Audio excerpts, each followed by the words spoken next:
오늘 제가 강의를 할 거는 이제 색조 화장품인데요. 아까 잠깐 말씀드린 것처럼 사실 대부분 이제 하시는 일들이 스킨케어나 막 그런 쪽에 더 관련된 것 같아서 약간 그러긴 한데 어찌됐건 이 스킨케어 관련된 것들을 좀 이렇게 주제라든지 앞에서 했던 것들을 하여튼 좀 봤는데 뭐 제일 처음에 화장품 관련해서 원료도 하고 이런 걸 해가지고 어떤 내용들을 해드린 게 나을까를 좀 생각을 했었고요. 근데 이제 색조 화장품의 종류와 원료 소개를 해달라고 했는데 사실 화장품이 스킨케어랑 메이크업이랑 기본적으로는 뭐 똑같은 화장품인데 메이크업만 다른 것들이 좀 많아가지고 그런 것 중심으로 좀 말씀을 드리는 게 낫지 않을까라는 생각을 했습니다.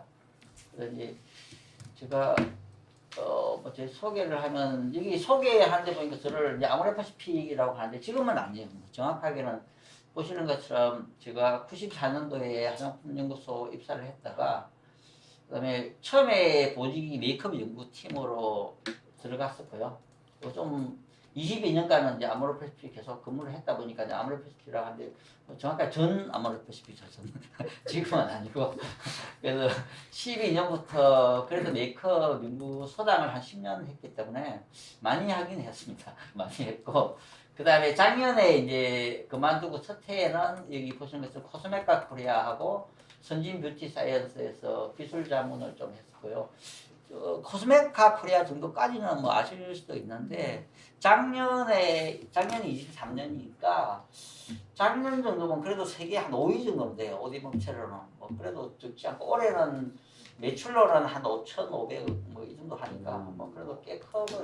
그다음에 선진 뷰티 사이언스는 이게 파우더 분체나 원료를 주로 하는 데인데 원료 회사 뭐 유화제도 뭐 좀 하고 이것저것 하는데 한 750억인가 사실 여기도 소재 업체로는 되게 큰 편이에요. 이것도 어쨌든 두 군데 하다가 여기 또 회장님이 어떻게 잘 보셔가지고 이제 코스메카 코리아에 1월 1일부로 입사를 했어요. 입사를 했는데 이게 이제 뭐 여기는 우리 메카에 관련된 분이 없으시니까 말씀드리면 제가 연구소 출신이잖아요. 연구소만 했는데 ODM사에서 마케팅은 그러니까 여기 마케팅 전략 사업부를 올해 처음 만들었는데 뭐 아모레나 브랜드 회사에서 이렇게 하는 걸로 보면 그게 연구소 업무더라고요. 그러니까 상품을 갖다가 고객 연구를 하고 조사를 하고 분석해가지고 상품을 기획하고 그거를 연구원들한테 만들어 달라고 하고 이런 역할인데 어쨌든 올해 이제 이런 일들을 제가 맡아서 하고 있고요. 개인적으로는 이제 연말이 되면 이제 연구소를 맡아서 하기를 바라기는 하는데 뭐 확률이 없지는 않아요. 없지는 않은데 어찌됐건 오뎀 사라는데 이제 저는 이제 막 경험을 이제 시작했다고 보시면 되겠습니다. 소개는 뭐 이 정도로 말씀을 드리겠고. 잠깐만요.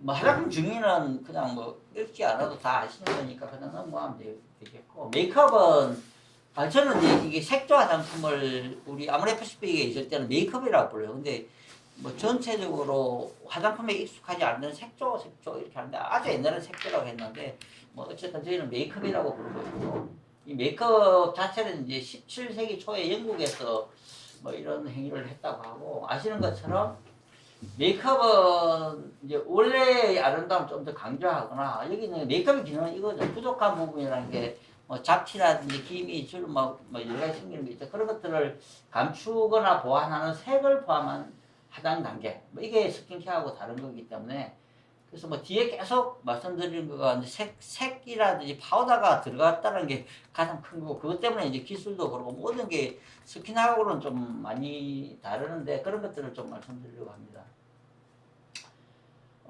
그래도 이제 이거는 제가 분류를 한 건데, 크게는 메이크업은 이제 베이스 메이크업이라고 하잖아요. 보통 언어가 베이스 메이크업이라고 많이 하고 있고, 그다음 포인트 메이크업, 이걸 갖다 색조 메이크업이라고 하고 약간 그러긴 한데, 저희는 이제 얼굴에 바른다고 해서 저희는 이제 페이스 메이크업이라고 해요, 실제로. 이제 저희는 근데 이건 지금 제가 이제 코스메카 코리아 같지만 다 다르더라고요. 근데 이제 저희들은 이렇게 했고, 그 다음에 기술적으로 저희는 이제 연구소다 보니까 좀 분류를 해가지고 유화 메이크업이라는 거랑 그 다음에 파우더 기술, 그 다음에 눈에 이제 포인트 메이크업은 이제 눈 부위를 하는 아이 메이크업, 입술 부위 하는 립, 그 다음 네일 에나멜 이게 있고요.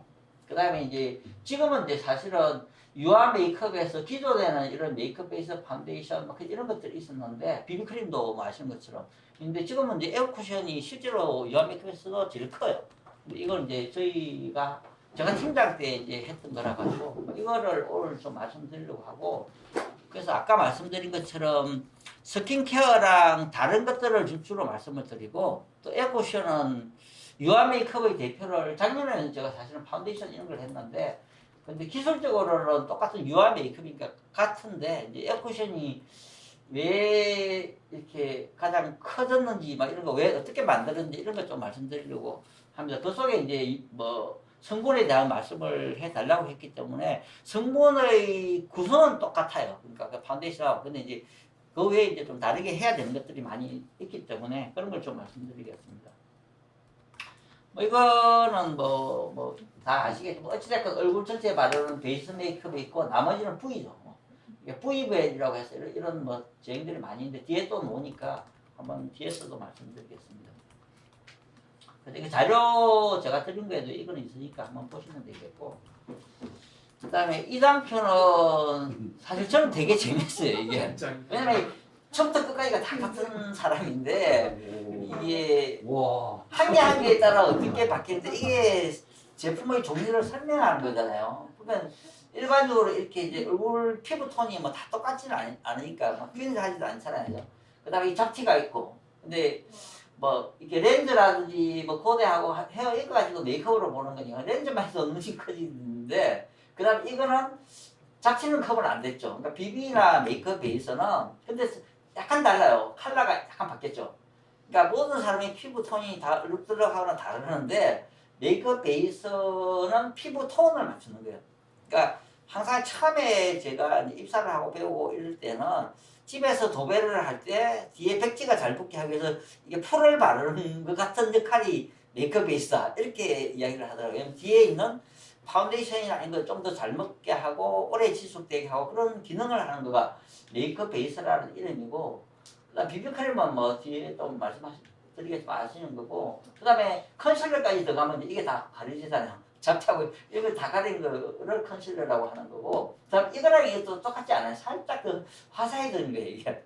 그러니까 파우더를 마지막에 바르면 좀 화사하게 되는 거고 이게 뭐 쭉 미용법이야. 페이스 메이크업은 이만큼이 되는 거고 사이에는 이제 눈이 이때부터 커지기 시작하죠. 마스카라 바르니까 눈이 커지는 거고 그 다음에 라이너는 뭐 이렇게 속눈썹에 살짝 바르는데 펄이나 눈썹 이것도 자세히 보면 이거랑은 달라요. 아무것도 없다가 이게 바른 거고 그 다음에 섀도우 마스카라는 말씀처럼 뭐 이렇게 눈 두드리나 눈 주름이 진해지는 거잖아요. 그 다음에 틴터, 립스틱, 볼터치 이거는 이제 볼터치를 볼에 바르고 틴터 바르고 또 바뀌고 그 다음에 이제 메이크업이니까 뭐 말 그대로 이제 이렇게 머리까지 하고 코디 그러니까 이 사람과 이 사람은 엄청 다르잖아요. 뭐 어찌됐건 뭐 화장하시는 분들은 뭐 스스로 잘 아실 텐데 그래서 메이크업이 주는 힘이 정말 크긴 큰 것 같습니다. 이게 회계에서는 분식 회계라고. 분식 해결. 네. 실제로 메이크업이 거기서 나왔다고 그러고 네. 저는 분자가 가로 분자. 네. 원래 분식회가 거기서 나왔다고 그러고 네. 그래서 하여튼 그렇다는 거고 그다음에 이제 트렌드도 뭐 이게 제가 이제 뭐 학교 사진을 뭐 어디 강의하다 이런 거를 한번 찾아봤던 건데 보시면 딱 첫눈에도 사실 이게 뭐 시대별로 좀 느낌이 많이 다르잖아요. 그래서 뭐 50년대 뭐 화장품이 많이 발달 안 했을 때니까 그냥 외양이 좀 유행하다 보면 밝은 톤 피부는 보통은 내 피부보다는 한 톤 밝은 걸 보통 바르니까 그 정도만 하다가 이제 이걸 제가 넣으니까 이제 오마이러버라고 해서 국내 최초의 캠페인을 아모레퍼시픽에서 한 71년도부터 사실 캠페인을 이때만 해도 뭐 연예인이나 뭐 미스 코리아 뭐 선발대 이런 거 하면 아모레퍼시픽 이렇게 막 스폰서하고 이렇게 했을 텐데 이때는 뭐 미스 코리아한테 바르면 그냥 그것만 하죠. 그때는 뭐 워낙 트렌드라는 게 없는 시절이니까 그렇게까지 했던 거고 80년대에는 이제 칼라 TV가 오니까 이제 그때부터는 칼라들에 대한 연구를 많이 했다고 보시면 되고 90년대에 이제 반짝했던 거가 복고가 다시 유행하고 뭐 단발머리 유행하고 섹시미 강조하고 뭐 이런 것들이 계속 이런 식으로 하여튼 트렌드들이 계속 바뀌었다는 말씀을 드리고 싶고요. 그다음에 2000년대만 돼도 훨씬 더 자연스럽잖아요. 그러니까 순수하고 이렇게 뭐 건강미 넘치고 근데 뭐 여성분들은 아시겠지만 윤기 강체 이런 말들이 농구가 2000년대부터 사실 이런 말이 나왔어요. 그리고 내추럴 메이크업, 뭐 내추럴 메이크업 하는 거 2000년대부터 나왔던 거고 그다음에 여기 뭐 잘 아시는 비비크림 그다음 나중에 쓰면 에어쿠션 이런 것들이 한 2010년대에서 뭐 비비크림은 한 2005년 전에 실제로 한국에 나왔는데 그때 저는 이제 메이크업을 했을 때고 팀장 이게 정도인데 엄청난 아까이죠. 비비크림이 사실은 아모레퍼퓨움이 아니라 지금 제가 가는 코스메카 코리아가 제일 처음 만들었어요. 한국에서는. 근데 그것 때문에 살아남기 위해서 엄청 하다가 이제 에어쿠션이라는 이름도 만들고 이게 만드는데 이거 나중에 한번 뒤에 들어보시면 좀 나름 재밌고 그 다음에 코로나 생기고 나서는 여기 보면 거의 화장 하나도 안 했잖아요.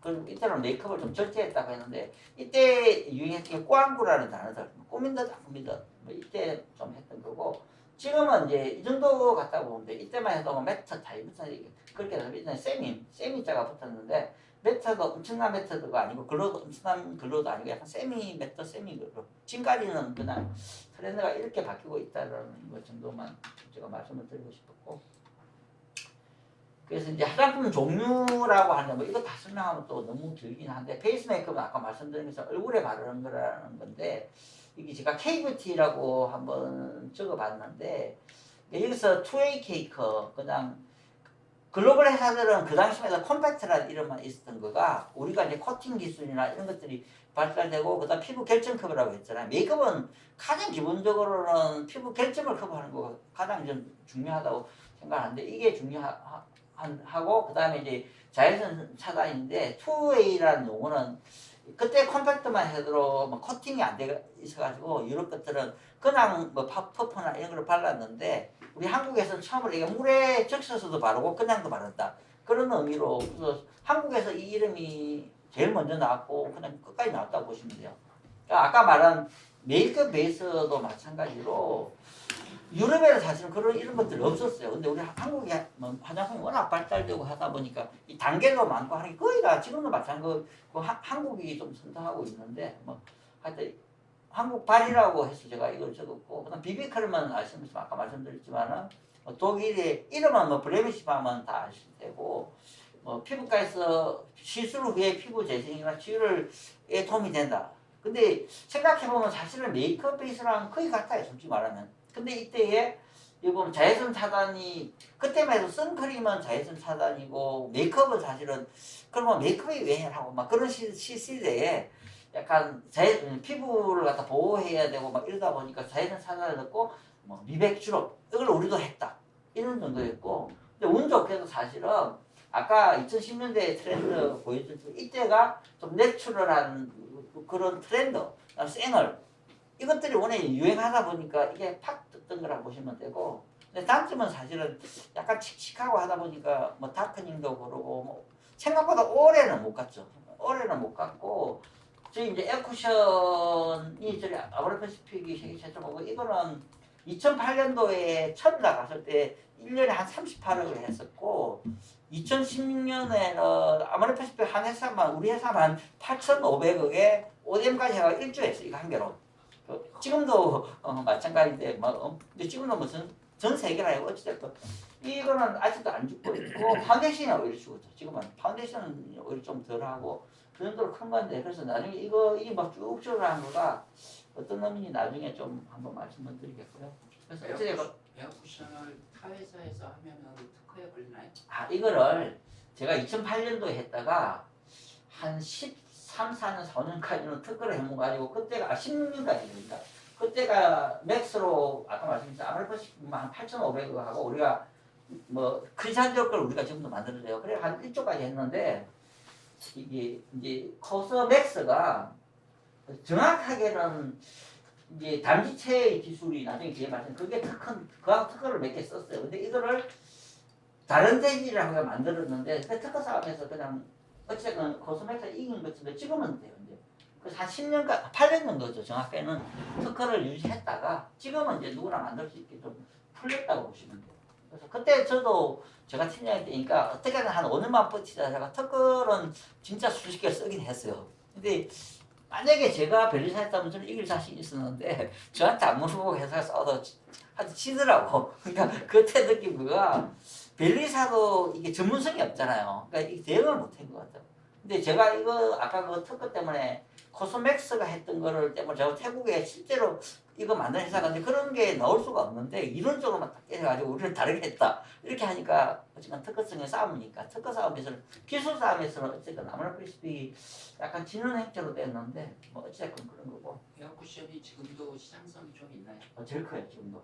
아직도 작년도 한 10% 이상 성장하고 아까 잠깐 말씀드린 파운데이션하고 얘들 죽었죠 사실은. 옛날에는 이것만 있었는데 뭐 적어도 이제 우리 아시안권, 동남아 이런 데도 보고 근데 미국하고 유럽은 에어쿠션이 거의 시장이 형성이 안 되고 있어요. 근데 그건 뭐 나중에 말씀드려도 되고. 죄송합니다. 어떻게 앞으로 가지? 꼭저 위에 내리면 될 것 같아요. 이거요? 쏘시면.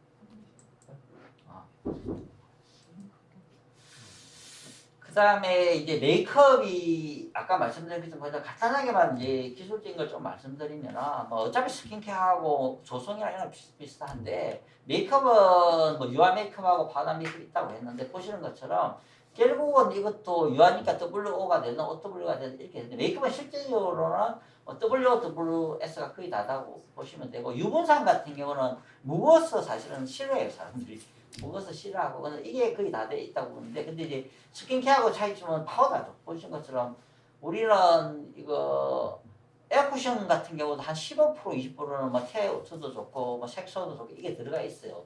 파운데이션은 한 20% 넘고 그러니까 결국은 이것들을 얼마만큼 잘 분산시키느냐와 또 얼마만큼 이렇게 균일하게 바르게 하는 이런 것들이 싸움이라고 보시면 되고 그래서 뭐 아모레퍼시의 제품이나 저도 지금 이제 코스메카 코리아에 가 있지만은 냉정하게는 차이가 많이 나는데 코스메카 연구원들은 그걸 모르더라고요. 그래서 좀 제가 아직까지는 안타깝긴 한데 제가 개선을 하긴 해야죠. 그다음에 에어쿠션 때문에 이거는 조금 이건 뒤에서 좀 말씀을 드릴 거고요. 그러니까 파우더는 말 그대로 파우더를 이런 모양을 만들기 때문에 우리는 성형을 한다라고 하는 게 콘택트를 압축을 하니까 말씀처럼 분체가 들어가 있고 알루가 들어가 있고 그다음 결국은 메이크업은 지속성도 그러고 얇게 발리든지 밑장에 모든 것들이 이 분체를 무엇을 코팅을 하느냐 무엇을 처리하느냐에 따라 다르기 때문에 이게 메이크업만의 기술이고 그다음 스킨케어는 어찌됐건 내용물을 믹스에 만들어가지고 용기에 담기만 하면 되잖아요. 근데 우리는 뭐 립스틱도 모든 게 어떤 모양을 가지기 때문에 성형 기술이 되게 중요해요. 이거는 뭐 그냥 일반으로 프레스하는 것도 있지만 섭씨가 물에 하는 것도 있고 굽는 것도 있고 뭐 이게 사실은 되게 많아요. 그래서 어쨌든 메이크업은 이렇게 ODM 사들도 진입하기가 그래서 사실 생각보다 많이 어렵고 그 다음에 이제 분쇄와 혼합 기술들 메이크업도 컬러가 있으니까 이 컬러 그래서 어쨌든 메이크업은 이런 것들이 다 좀 스킨케어하고 많이 다르고 요 안에 기술이 약간 나누어지는 기술일까요? 아니면 같은 기술일까요? 정성학일까요? 이거요?